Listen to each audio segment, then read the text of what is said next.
Bismillahirrahmanirrahim. Assalamualaikum warahmatullahi wabarakatuh.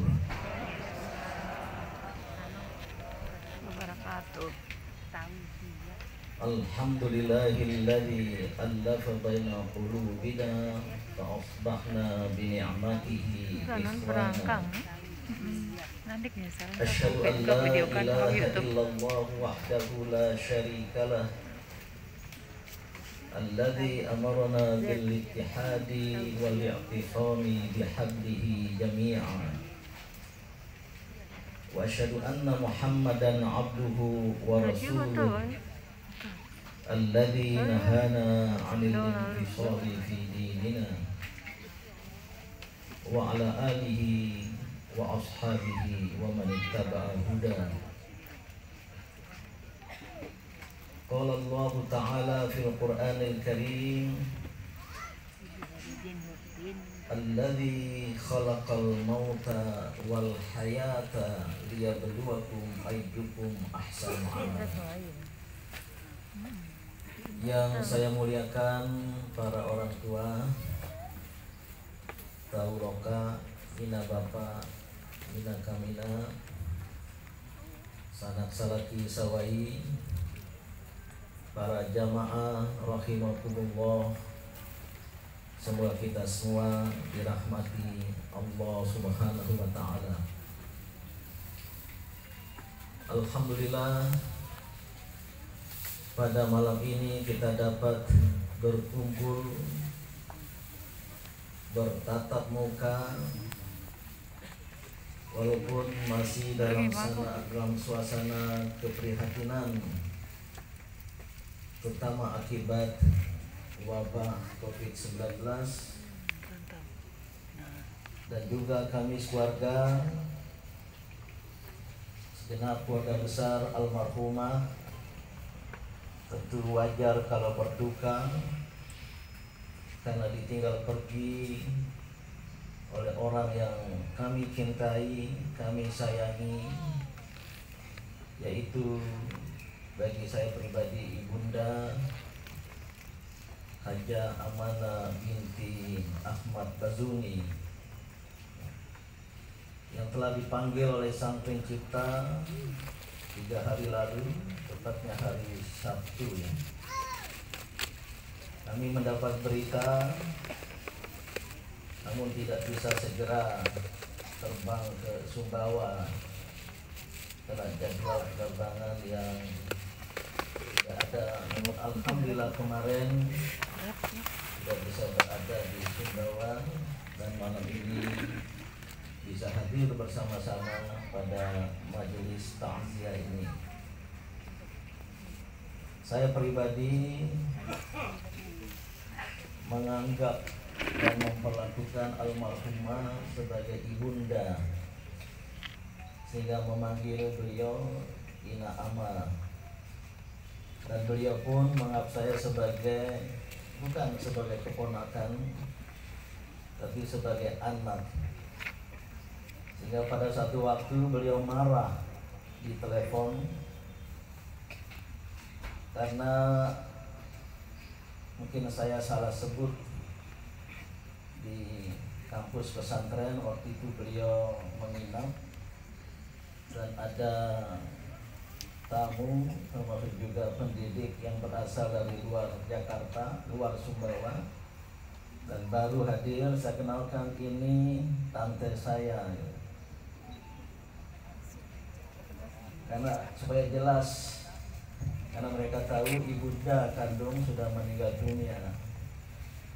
Hanya ucapan itu, saya tidak merasa ada satu kesalahan, tapi baru tahu kemudian sebulan kemudian beliau khusus telepon dan marah-marah dalam bahasa Samawa. Sejak kapan kamu itu menganggap aku ini sebagai tantemu, sebagai bibimu? Dari kecil saya anggap sebagai anak. Pokoknya marah dan saya hanya bisa memohon maaf, memohon ampun karena salah bahasa ya. Jadi sungguh Kami menganggapnya sebagai ibunda dan beliau juga menganggap sebagai ananda. Dan setiap pulang ke Sumbawa, alhamdulillah terakhir ini cukup sering, baik sebelum ke Pamanong maupun setelah pulang sebelum berangkat ke Jakarta, kami mementingkan diri, mengharuskan diri untuk mampir ke rumah ini, bersilaturahim, dan kadang-kala tidak ada yang menemani beliau di dalam ini. Dia harus teriak-teriak dan gedor pintu rumah ini sehingga baru keluar. Maka oleh karena itu setiba di bandara kemarin kami langsung ke pemakaman di Kerapu sana dan berdoa secara khusus bagi beliau dan bagi anggota keluarga yang dimakamkan di tempat tersebut. Bapak, Ibu, dan saudara-saudara, kalau boleh berterus terang, ketika pada bulan Desember yang lalu kami menjenguk beliau almarhumah di rumah sakit RSUD Sumbawa. Beliau sudah sangat gelisah sekali, berbaring bangun, berbaring belok kiri, baring kanan, baring kiri, dan sudah tidak banyak mengenal orang. Kali dibisikkan dan langsung beliau bereaksi, dalam batin saya ajal segera menjemput. Dalam bahasa fikih ya, la yurja, tidak ada harapan lagi. Namun alhamdulillah beliau ditakdirkan untuk bukan sembuh ya, untuk bisa pulang ke rumah, dan kami menengok di rumah Adinda Akhris Nurdin. Beliau segar bugar, bisa berbicara, dan ada 1-2 pesan ya. Ada Adinda Akhris, kecuali satu yang saya keceplosan gitu. Ya, kami mohon maaf waktu DUC wafat tidak bisa pulang gitu. Langsung Akhris memberi isyarat, rupanya belum diberitahu gitu ya, tentang kematian dari adik kandung beliau lebih duluan. Saya tadi baru mendengar dari adik-adik di dalam ajal yang menjemput, banyak menyebut atau memanggil nama almarhum Husain Bazuni DUC. Dan saya pribadi yang terbiasa sejak terakhir ini, sejak ditinggal pergi oleh istri almarhumah tahun 2010, yang sudah saya sampaikan dalam majelis takziah beberapa waktu lalu ya di Bukit Permai. Terbiasa untuk berdoa atau menyertakan dalam doa bagi orang-orang terdekat yang telah dipanggil oleh Allah Subhanahu wa taala ya, dengan menghadirkan wajah mereka. Allahumma ghfir lahum, untuk orang banyak.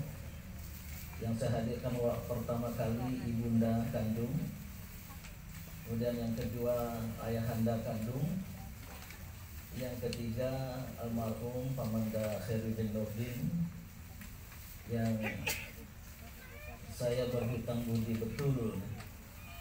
Beliau mengantarkan, membawa saya ke Gontor, setamat SMP di Sumbawa dulu.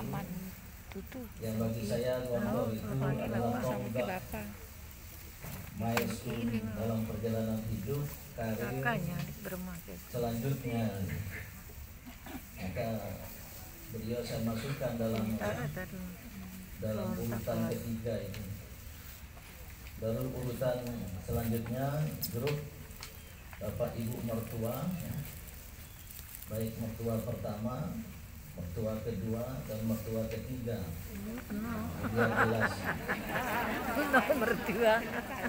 Selalu saya hadirkan baru grup khusus secara pribadi adalah almarhumah istri. Saya hadirkan wajah mereka. Allahumma ghfir lahu, kemarin saya bicara. Ya Allah, ampunilah dosa-dosa mereka. Saya ulang berkali-kali. Kalau sholat sendiri kadang-kala ekspresif. Allahumma ghfir lahum warhamhum wa'afihim wa'fu anhum. Kalau di masjid saya tidak berani. Nanti santri berkomentar ke ayahanda seperti baca deklamasi. Nah, sejak pulang dari Sumbawa, ketika beliau berada di rumah sakit itu, ada beberapa kali tidak saya niatkan wajah almarhumah Haja Amanah Khairuddin atau Amanah binti Ahmad Bazun ini hadir. Saya beristighfar, memohon ampun pada Allah, Pak, saya menghadirkan wajah orang yang belum wafat. Ya tidak sering lah, kalau sekitar 5-6 kali ada lah gitu. Karena ya, kami terus berdoa bagi kesembuhan beliau. Namun Allah memutuskan lain, menakdirkan lain, dipanggil ke hadiratnya pada usia 82 tahun. Ini sudah banyak sekali bonus ya. Diukur dari usia Rasulullah SAW 63 tahun. Dan itu hijriah ya. Lebih besar setahun, lebih banyak setahun 2 tahun dari miladiah. Jadi kalau saya sekarang 63 jalan, Insya Allah 31 Agustus tahun ini 64 tahun. Itu kalau ukuran hijriahnya 65 lebih ya, 66 lebih. Ternyata saya baru tahu Prof. Udil lebih tua dari saya ya. Karena wajahnya kelihatan lebih muda ya. Apalagi kalau sudah pakai topinya itu. Beliau lebih tua 64 tahun ya, kita 66 tahun. Jadi sudah lebih tua dari usia Rasulullah SAW ketika wafat, yaitu 63 tahun. Dan beliau bersabda, umri ummati ma baina sittin wa sab'in. Umur umatku adalah antara 60 dan 70. Jadi hati-hati yang sudah lebih 60 tahun. Ya. Belum terlalu tua sudah pakai tongkat. Ma baina sittin wa sab'in, antara 60 tahun 70 tahun. Jadi jangan merasa sudah 60 tahun apalagi 70 tahun masih kayak anak-anak milenial. Ma baina sittin wa sab'in. Almarhumah 82 tahun. Ini bonusnya luar biasa ya. YouTube. Dan beliau ya, bagaimana biasa selalu tegar ya. Setiap saya datang ya, wah, bicaranya itu kalah dari anak-anak muda, kalah anak-anak muda. Sampai istri saya ada di dalam bertanya, memang kalau ibu-ibu Sumbawa seperti itu ya katanya. Bagaimana kalau Ina Ama seperti itu, Ina Ana sama enggak gitu? Ya sama sebangun saja lah. Yang lain jalurnya kalau sudah bicara itu ya. Pokoknya ya apa istilahnya, tampak teding aling-aling dalam bahasa Jawa ya. Jadi beliau tentu kita ikhlaskan, kita semua, kami keluarga ya, saudara-saudara, adik-adik dari almarhumah maupun para anak cucu keponakan, dan kita semua harus mengikhlaskan setiap orang terdekat kita dipanggil oleh Allah Subhanahu wa Ta'ala. Oleh karena itulah, atas nama keluarga kami mengucapkan terima kasih atas kehadiran kebersamaan Bapak Ibu segenap kaum kerabat Handetolan pada malam takziah yang ketiga, pada malam ketiga hari ini. Sebenarnya kalau pemahaman saya, takziah itu tidak terkait dan terikat dengan waktu. Hari pertama dan seterusnya kita bisa bertakziah, seperti yang saya tadi share pengalaman pribadi, mendoakan bagi orang-orang yang sudah dipanggil oleh Sang Pencipta. Allahumma ghfir lahu, kalau perempuan Allahumma ghfir laha, kalau banyak Allahumma ghfir lahum warhamhum wa'afihim wa'fu anhum. Dengan keikhlasan, dengan kehusukan, saya sarankan kalau berdoa bagi yang sudah meninggal khusyuk, dan walaupun tidak ada dalilnya, tapi saya yakin baik-baik saja menghadirkan wajah mereka. Insya Allah mereka datang dengan tersenyum. Di mana yang sering saya lakukan, Allahumma ghfir lahum warhamhum wa'afihim wa'fu anhum, selalu datang dengan tersenyum, kecuali ibunda kandung Ina Ana Haja Rohana binti Nurdin itu sekali-kali datang tidak tersenyum. Saya punya foto beliau yang tersenyum dan foto beliau yang kurang senyum. Sering datang tidak tersenyum, langsung ya Allah, ada dosa yang saya lakukan, ada dosa yang saya perbuat. Dan kadang-kala beliau datang tanpa senyum, dan sering tidak dalam berdoa tadi itu. Ketika berada di mana, memimpin rapat, jadi pembicara seminar, konferensi di dalam negeri, di luar negeri, kalau ibunda kandung itu sering nyelinap bahasa Jawa ya. Nyelinap itu bahasa Jawa ya. Apa? Ngelap. Lelap. Ngelelap. Datang sedikit, wajahnya ya tidak tersenyum gitu. Saya langsung muhasabah, mawas diri, ada pelanggaran, ada dosa yang saya lakukan gitu. Langsung saya beristighfar dan kembali memohon kepada Allah dengan doa tadi itu. Dan beliau datang tersenyum, karena khusus ibu kita, tentu juga dengan bapak yang melahirkan kita, yang menghadirkan kita ke bumi ini lantaran takdir Allah Subhanahu wa Ta'ala lewat perantaraan ibu bapak. Maka dalam Islam birrul walidain itu sangat penting sekali ya. Jangan sampai kita durhaka terhadap kedua orang tua ya. Na'udzubillahi min dzalik. Siapapun mereka, bagaimanapun mereka, tanpa mereka berdua kita tidak hadir ke muka bumi ini. Maka selalulah berdoa untuk kedua orang tua yang sudah meninggal dunia maupun yang masih hidup ya, bersama kita di muka bumi ini. Nah, saya ingin lanjutkan sedikit. Bapak Ibu dan saudara-saudara para jamaah rahimakumullah. Sebenarnya pertemuan seperti ini namanya takziah. Ini enggak ada di negara lain, hanya ada di Indonesia. Dan dulu pun belum ada. Baru terakhir kita munculkan acara takziah.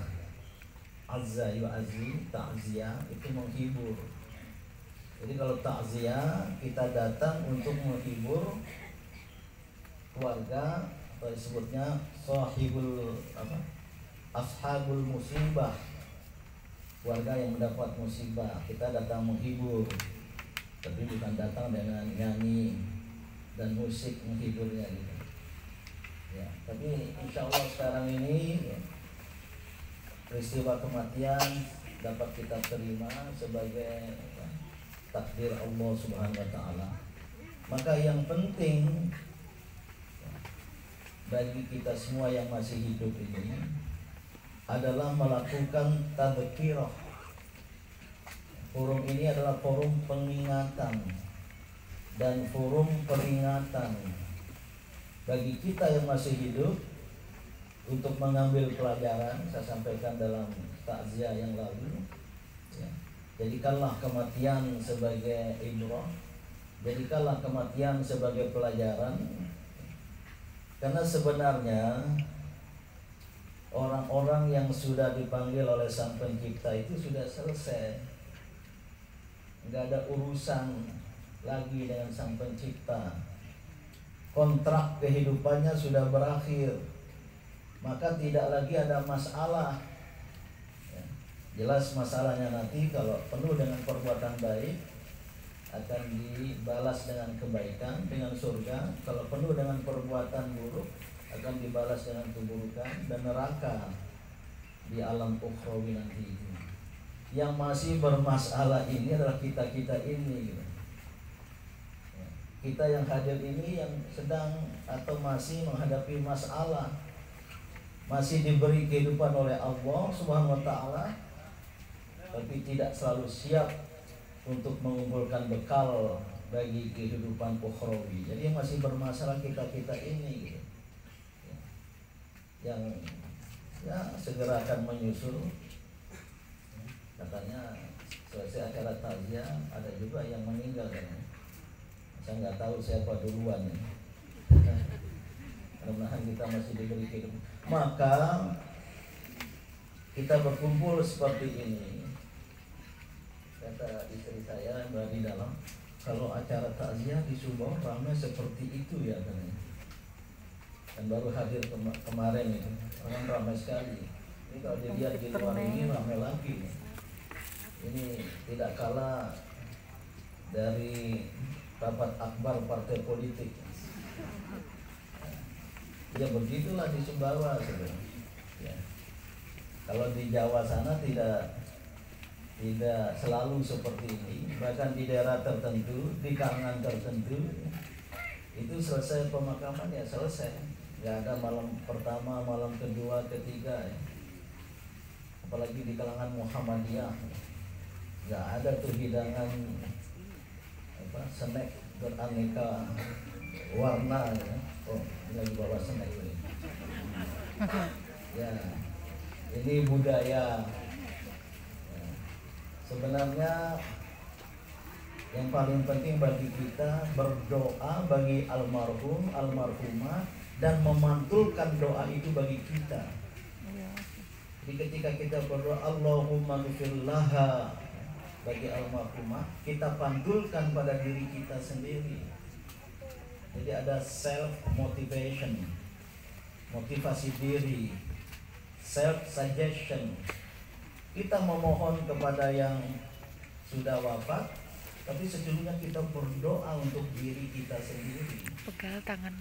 Itu salah satu esensi dari ibadat, sholat, doa.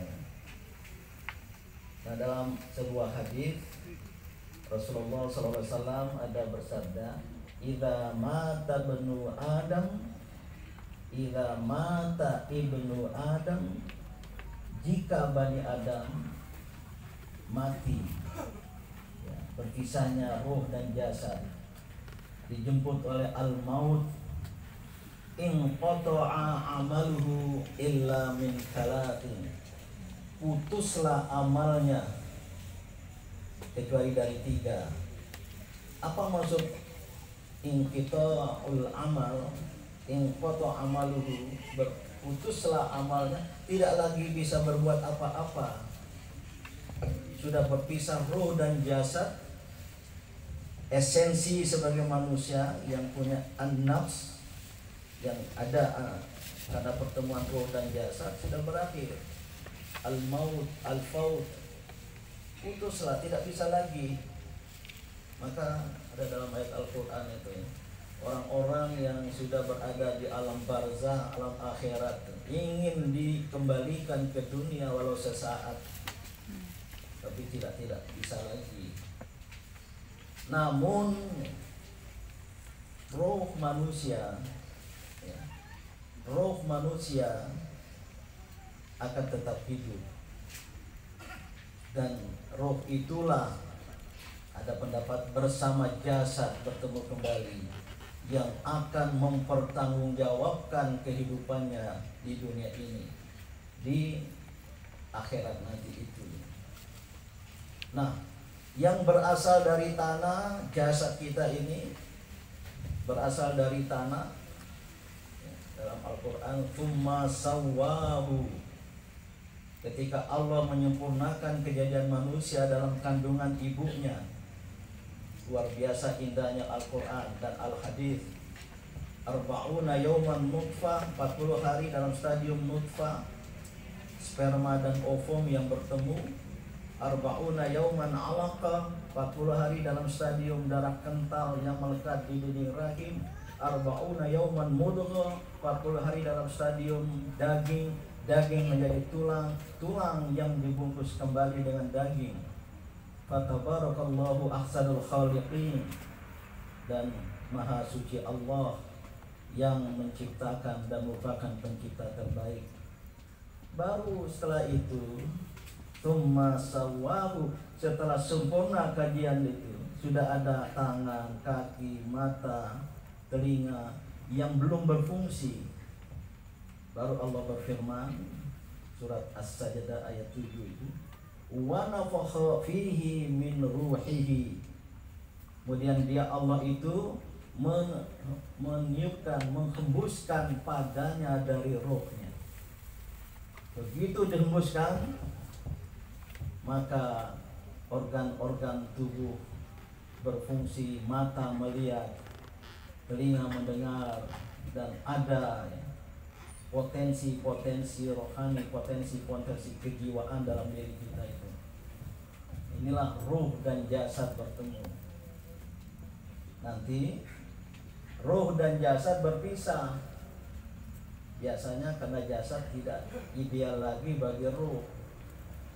Jasad yang berasal dari tanah sudah rusak, fungsi-fungsi organ, sel-sel dalam tubuh sudah terganggu, maka ruh berpisah dari jasad. Dan yang berasal dari Allah, ruh tadi itu akan kembali ke hadiratnya. Maka di alam barzakh ya, di alam barzakh, alam kubur, barzakh itu artinya tembok, tidak bisa lagi pemisah, tidak bisa lagi ya, manusia berbuat apa-apa, mau kembali lagi menyesal sudah terlambat ya. Nah, sebelum saya lanjutkan ini, saya lanjutkan hadis tadi. Terputuslah amalnya kecuali 3 ya, sedekatin jariyah, sedekah jariyah. Kalau selama hidupnya sering bersedekah ya, bersedekah secara sungguh-sungguh, as-sidqu, as-sadaqah dan as-sidqu, akar katanya sama. As-sidqu itu kejujuran, keikhlasan. Yang kedua, aw ilmin yuntafa'u bihi, atau ilmu yang bermanfaat dan dimanfaatkan orang lain. Waladin soleh yad'ulah, atau anak-anak soleh yang mendoakannya. Jadi putus amal kecuali dari 3. Tapi 3 itu tidak mengandung arti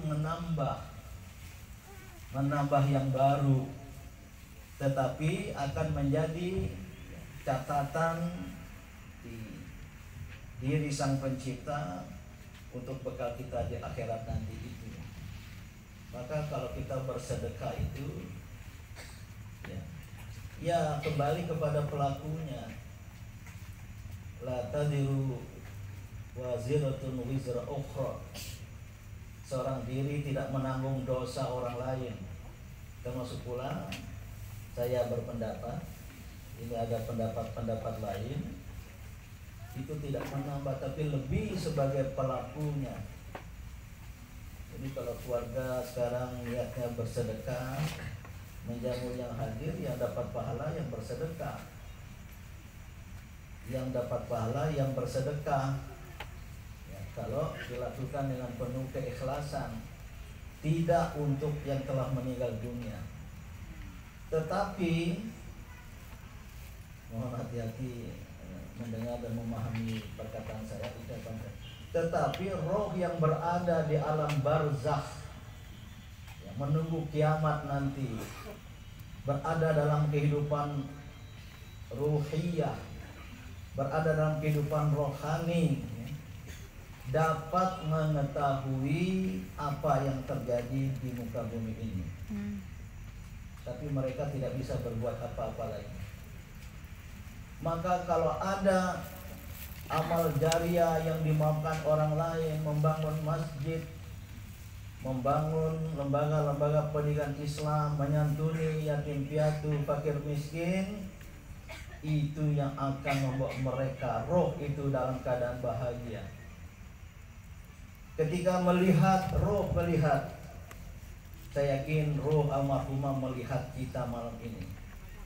Maka kalau kita berdoa, apalagi anak-anak kandungnya berdoa, waladun soleh, Allahumma ghfir laha.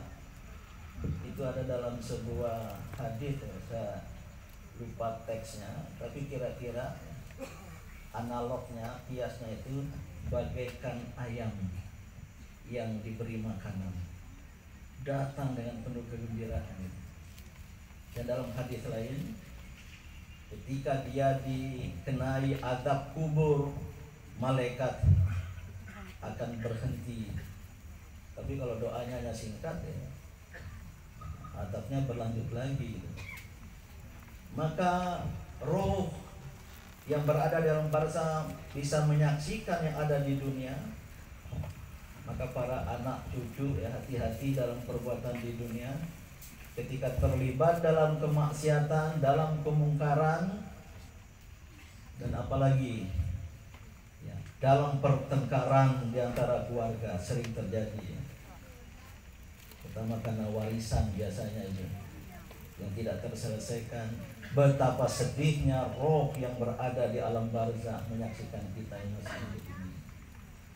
Nah, mudah-mudahan almarhumah ya, saya yakin beliau banyak menebar amal jariah, sedekah jariah, dan juga melahirkan anak-anak cucu yang soleh dan solehah.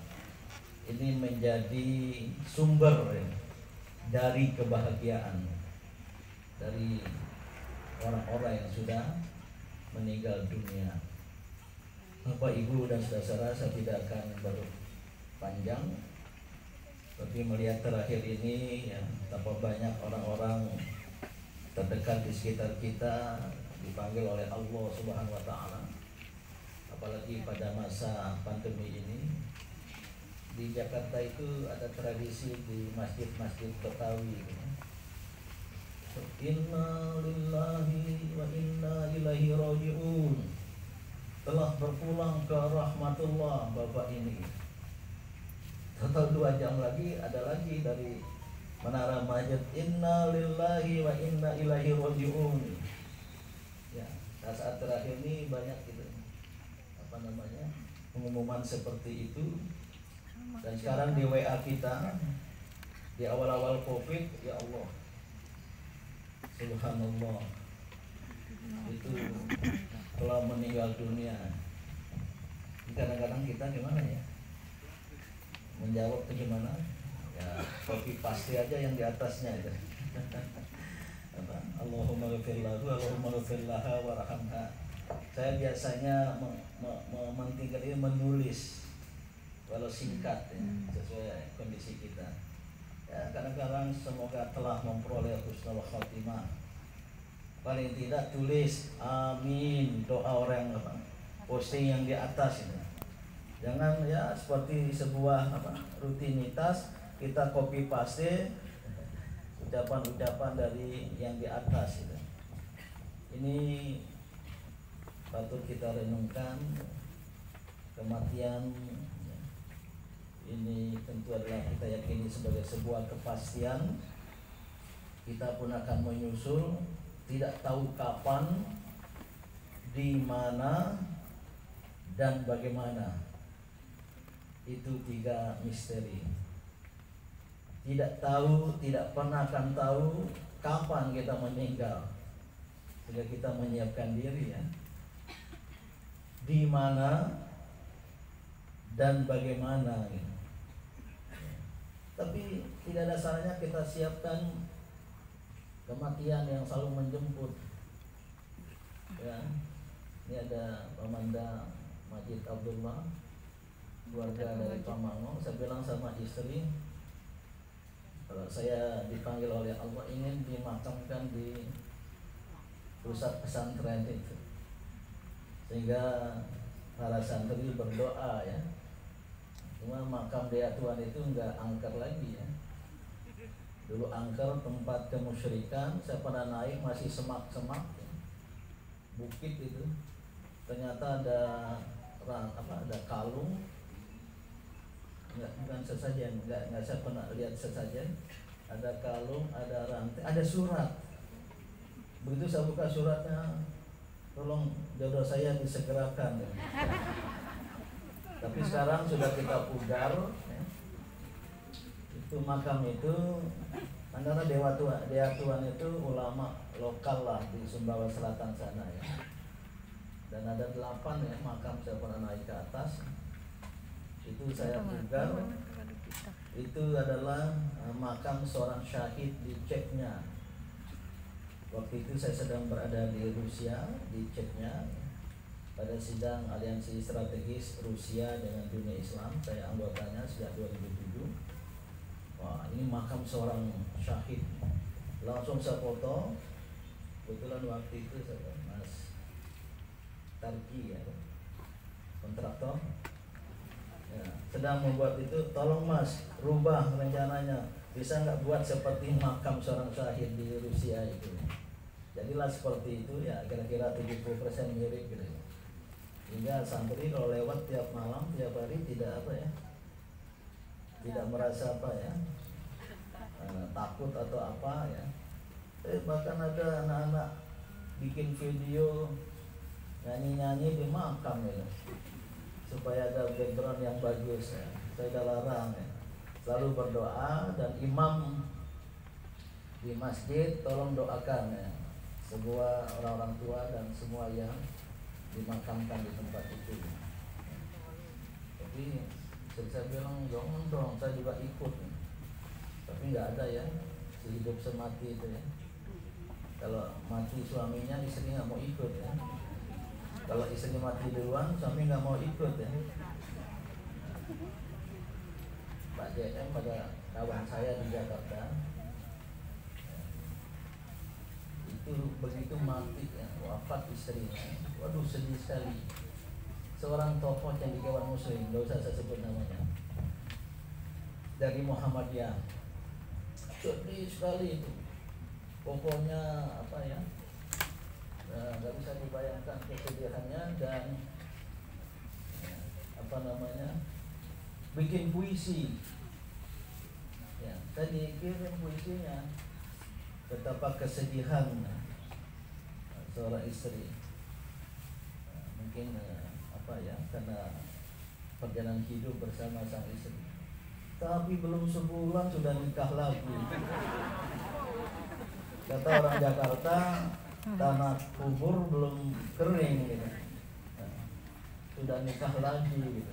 Kami ya muslim di Jakarta itu sering membicarakan beliau itu. Beliau sudah wafat sebenarnya. Ya. Nah, marilah kita sambut kematian ini. Dan khusus untuk almarhumah, bagi yang meninggal karena sakit, saya meyakini berlakulah hadis Rasulullah SAW, ma min muslimin yusibuhu adha min maradin aw siwa. Dia adalah seorang muslim yang ditimpa oleh ada penyakit, termasuk penyakit atau semacamnya ya.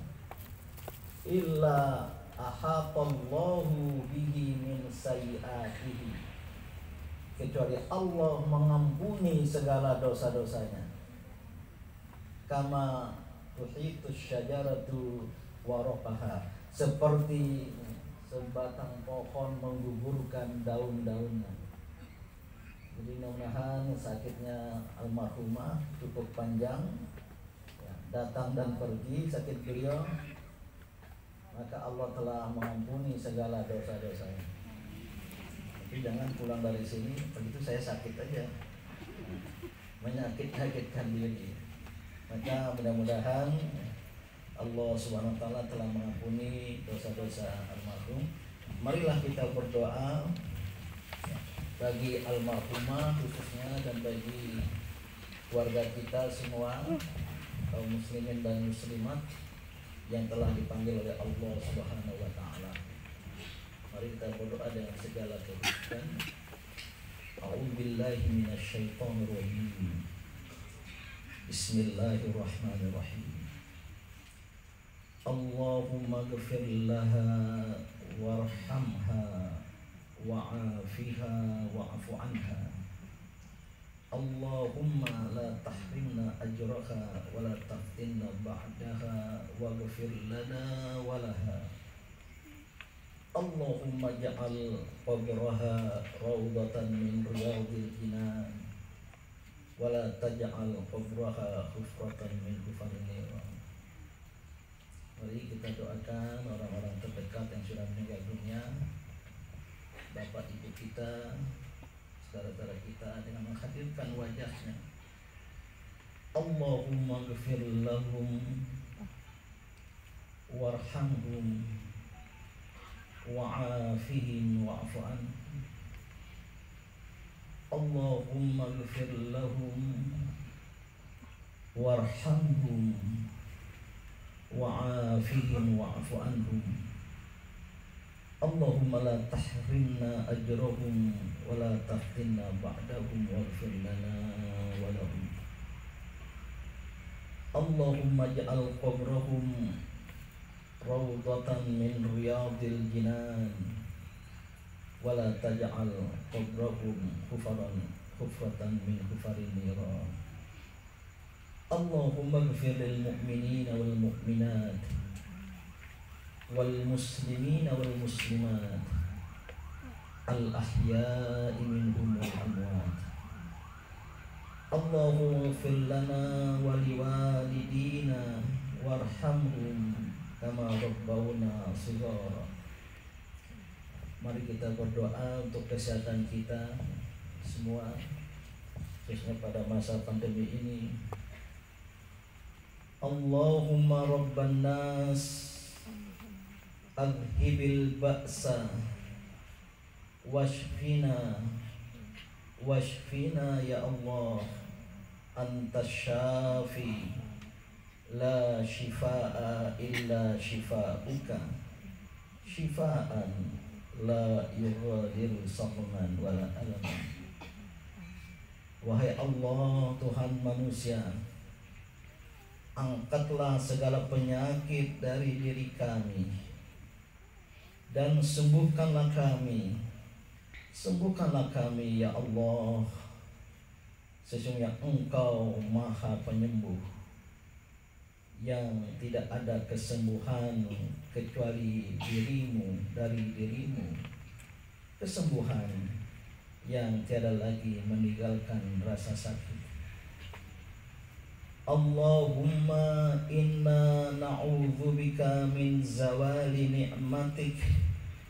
Ya Allah, kami berlindung kepadamu dari hilang lenyapnya nikmatmu, wa tahawuli afiatik, dan berubah bergesernya keafiatan dari dirimu, wa fujaati niqmatik, dan datang dengan tiba-tiba kemurkaan dan kesusahan darimu, wa jami'i sakhatik, dan dari segala macam kemarahan kemurkaanmu.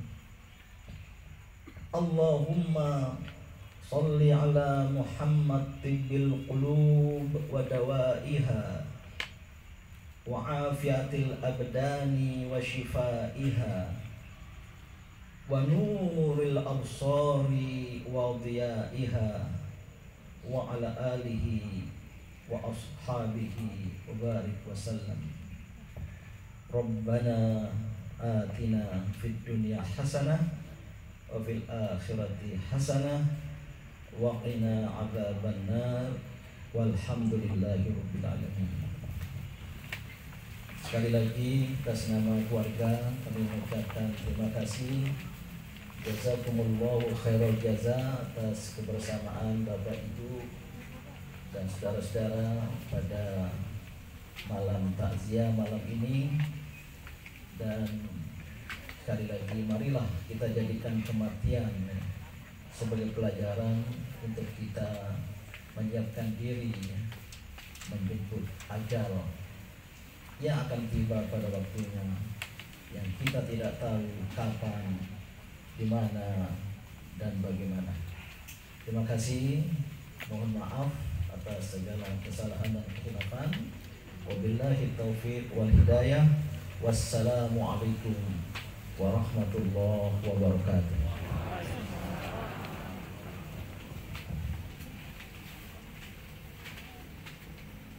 Bapak dan Ibu majelis takziah yang